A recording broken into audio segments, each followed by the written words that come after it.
ஒரு திரைப்படம் தேசிய விருது வாங்குது அப்படின்னு சொன்னா கண்டிப்பா அந்த திரைப்படத்துல நல்ல விஷயங்கள் இருக்கும்.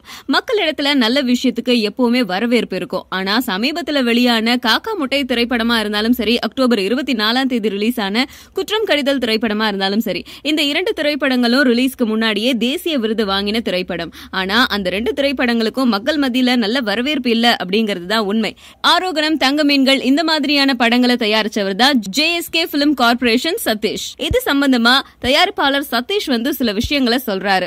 அதாவது ஆசிரியர்களுடைய அலட்சியம், மீடியாக்களோட அவசரம், செக்ஸ் கல்வியோடைய அவசியம், இந்த மாதிரியான விஷயங்களை உறுதியா உரத்த குரல்ல பேசி இருக்கிற குற்றம் கடிதல் திரைப்படம் தேசிய விருது மட்டுமில்லாம வசூலையும் வாரி குவிக்கும் அப்படின்னு எதிர்பார்த்தோம். ஆனா இந்த படத்துக்கு மக்கள் மத்தியில பெரிய வரவேற்பு இல்ல அப்படிங்கறத ஆதங்கத்தோட பதிவு செஞ்சிருக்காரு. பிட்டுப்பட ரேஞ்சுக்கு இருக்கிற திரைப்படங்களுக்கு மட்டும்தான் மக்கள் அலை மோதுற மாதிரி போறாங்க.